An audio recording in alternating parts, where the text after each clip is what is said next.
Although she tried to follow the rules growing up, Megan's life has gotten far more interesting breaking the rules that we've taught to live by. Give it up for Megan.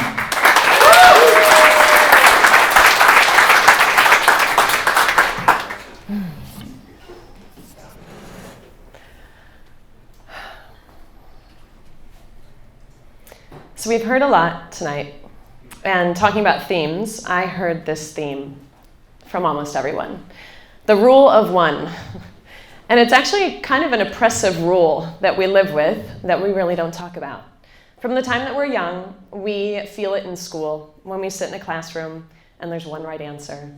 We graduate from college, you have to choose one major, you get one career track, it is one objective, one aim. Is anybody starting to feel oppressed? Because even talking about it, like shit, one script for life for 7 billion people. How many people feel like that? Yeah, we feel it every single day. And there's a big one that stands out for me. And it seems like it shouldn't be an oppressive script. It's one love. One love, one type of love. I feel like this one causes more trauma in the world than any other script of one. But luckily, tonight, this is not a story of trauma. This is my love story. This is my husband. He's here tonight. Marty, I love you. He is. We've been married 15 years. He's the biggest badass I know with the biggest heart. He has grown so much and shows to me what love is by being a fucking rule breaker. Like seriously, huge rule breaker. He and I, but really he led it for me, we've opened our marriage.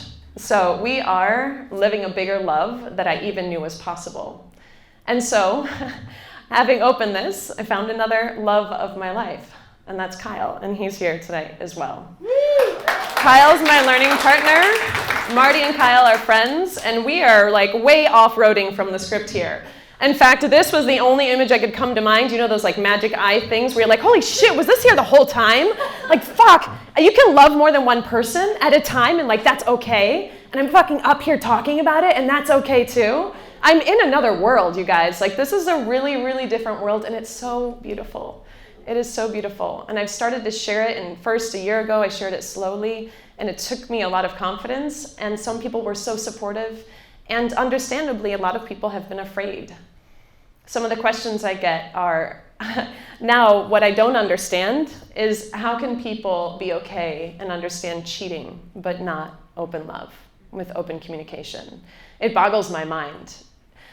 Why is jealousy a proof of love? Like, how is that even possible? This idea of possession and ownership, the biggest proof of love has been my husband opening up to say, I love you so much, I share you with the world, and I'm confident in your love, and I'm confident in our love.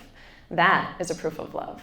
People are concerned for our kids. We've got twins that are 4 years old. What I think is so ironic is that if I was up here saying like, well, we've decided to stay together in our marriage for our kids' sake, but we're fucking miserable, that is heard more often than something that I experience on a regular basis, which is this. This was in Chile. We travel around the world a lot. Kyle was in Chile visiting us, and this is the world that my kids are growing up with. A lot of love. A lot of love. And I've had my own journey as well, understanding compersion. We never hear this word. In fact, the polyamory group had to make it up. It's the opposite of jealousy. It's seeing someone that you love someone else. It is fucking huge. I didn't even know I could love that much. Parents do. You know, you can look at two children, you look at our kids and you say, yeah, of course love is infinite. Love is infinite, but we block it. We block it because we're scared. So this has been a journey over the last year or two of unblocking myself, thanks to this love. And the question now is, well, if love is everywhere, how can we create structures of relationships that work for us? And that's something we can design. We all can design that for ourselves. This is my structure. This is what's working right now. And it's beautiful. And now I don't want to hide anymore. So a couple months ago, I got these two gentlemen together and I said, hey, I have a crazy idea. I want to share this. I want to share it on a podcast. Would you record what we've been learning? Because it's been huge. And we've shared it. And so now we have a podcast where we answer a lot of questions. And these two men, these vulnerable loves of my life, share themselves as well.